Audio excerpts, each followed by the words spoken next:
Normalmente a gente está acostumado o quê? A expor a nossa empresa de uma forma, tipo, quase uma palestra, né? Falar, cara, minha empresa é assim, meio que vender a empresa, né? É natural. Sim. Mas, cara, quando a gente tá no momento mais, tipo, de bate-papo, eu acho muito crescimento tu aprender com os erros, sabe? Com certeza. Tipo, conversar, bater papo. A gente tava falando de grupo de empreendedorismo aqui mais cedo, né? Antes do podcast. É isso. Cara, eu acho muito valioso você ir lá e ver, essa galera errou aqui, essa galera acertou ali, pra tu continuar pensando ali, né? É isso, aí aprendendo com os erros dos outros e os próprios erros, né? Então, assim, você vai entendendo a experiência mesmo, né? A vivência do próprio negócio ali, você vai aprendendo onde poderia ter sido melhor para corrigir das próximas vezes. Mas o importante é aprender com o erro, né? E assim, não deixar que essa coisa se prolongue por muito tempo, né? Porque aí já se traduz em ineficiência. Se a gente fica muito tempo errando a mesma coisa, aí o mercado, as pessoas que consomem as nossas marcas, eles vão olhar, peraí, tá?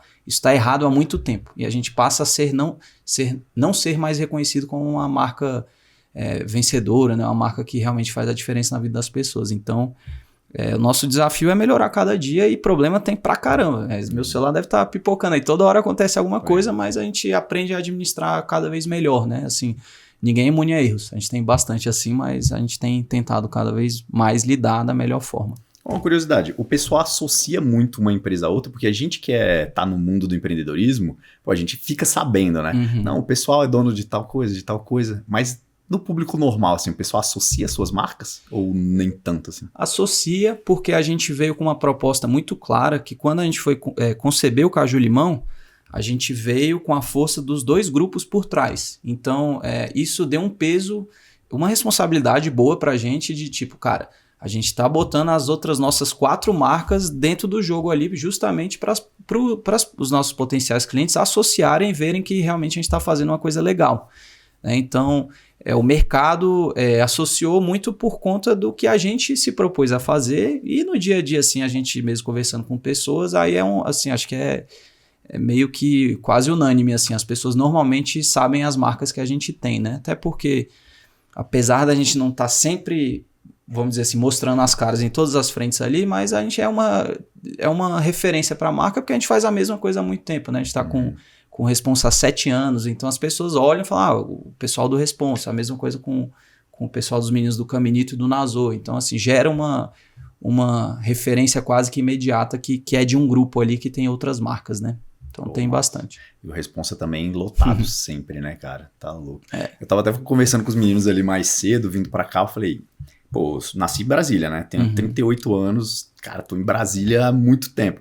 Já vi muito bar legal passar. E eu não lembro, assim, algumas referências tão fortes, assim, de sempre estar lotado durante um período tão grande. Me veio na cabeça o Calaf, na época do auge do Calaf, realmente você às vezes nem entrava lá, né? Ficava, e isso durou, tipo, 2, 3 anos, talvez. Sim. E pouquíssimos outros, cara, que eu vi, assim, que eu lembro, né? A gente tem clareza disso. É um mercado, assim, que talvez seja menos perene do que outros mercados. Mas também eu gosto muito de colocar a culpa, talvez, em quem está gerindo os negócios. Porque, às vezes, a pessoa senta no sucesso, ou tem pouca capacidade de inovação, ou está olhando pouco para o mercado, ou tem pouca gestão. Então, são algumas alavancas assim que a gente sempre tenta buscar para estar um passo à frente, né? Então, assim, em time que está ganhando, se mexe. A gente tem muito dessa questão, assim, de toda vez que a gente tá no auge, a gente não querer sentar no sucesso e continuar querendo crescer, né? Então, assim, time que está ganhando se mexe. A gente faz muito isso. O Responsa é um bom exemplo disso. A Foster's é um bom exemplo, que a gente fez um rebranding da marca. Então, assim, coisas que a gente via necessidade para continuar bem posicionado no mercado, né? E isso, acredito que é uma das razões de trazer essa perenidade, né? Perpetuidade para os nossos negócios, né? Então, assim, a gente está... foi uma receita assim que pra gente funcionou bem. E além disso, gestão, né? A parte profissional, a gente se desenvolveu muito, assim, tá, sei lá, 8, 10 anos aí no mercado. Eu não sou o mesmo Gustavo de 8 anos atrás. Sou um outro Gustavo, meus sócios são outras pessoas, então a gente cresceu junto com as marcas, né? Nossa, cara. E assim, por último, que eu sempre brinco assim com os meus sócios, um dos nossos sócios lá, que é meu irmão, inclusive, ele foi pai agora.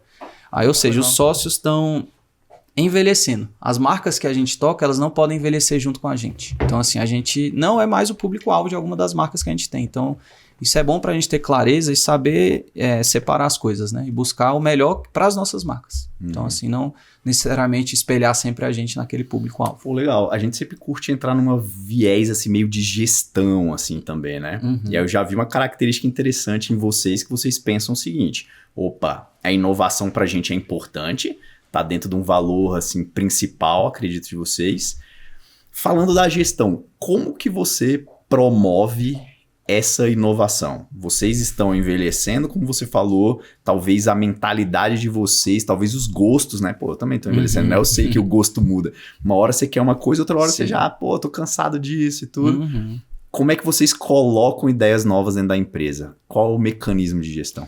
A gente, primeiro de tudo, é muito data-driven mesmo, assim, a gente fica olhando para dados, então assim, a gente consegue interpretar muitas coisas dali, é um bom ponto. Segundo, a gente tem pessoas que têm a mentalidade, vamos dizer, mais jovem do que a nossa e que nos ajudam a entender como o mercado está se comportando, né? A gente tem, por exemplo, um time de marketing interno nosso lá que gera todas as marcas, que são pessoas naturalmente mais jovens, então eles trazem um foco de inovação para a gente.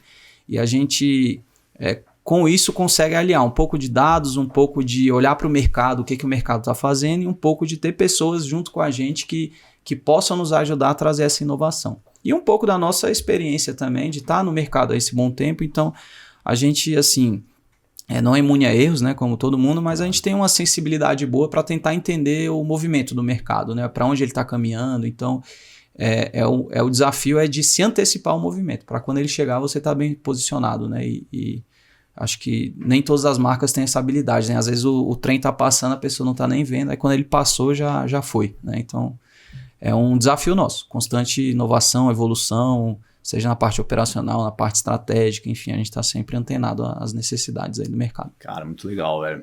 Eu vejo em Brasília, principalmente em Brasília, que outras cidades a gente atende empresa em muitos lugares aí do Brasil, né? Só que em Brasília eu vejo uma característica muito comum, que é aquela empresa muito familiar, que se perde muito no tempo, cara. Muito, assim. O cara fica travado, não inova, segue a ideia dos pais, aí os filhos querem inovar às vezes, né? Tem uma barreira, né? Tem uma barreira e uma barreira cultural. E aí acabam, grandes marcas em Brasília, né, que eram referências anteriormente, acabam sumindo e... É um pouco de ter humildade mesmo, né? Da gente entender que a gente não sabe tudo, que as tendências podem mudar, que a gente pode estar vivendo um novo momento no mercado, e isso é difícil, né? Você controlar, vamos dizer, o ego e as suas emoções ali e achar que você está sempre certo. Não é fácil, mas é importante enxergar os sinais. E a gente só enxerga sinal se a gente estiver vivendo os nossos negócios, estiver olhando para os números, estiver olhando para o que o mercado está fazendo. Então, assim, cara, é atenção total ao que está nos indicando, né? Então, assim, às vezes tem gente que é o que você falou, é um pouco de... talvez de ego, talvez um pouco de sentar no sucesso. Cara, eu faço isso há 30 anos e dá certo, não é você que está entrando agora que vai querer me ensinar, né? Então, isso acontece muito e é um gatilho perigoso, assim. Eu acho que é bem perigoso e as pessoas talvez estão negligenciando isso em algum desses casos, né, que você falou. Então. E máximo respeito, assim, às grandes operações, ao pessoal que está há muito tempo. Isso é mais, vamos dizer, remetido às que pararam no tempo e acabaram perdendo espaço, né?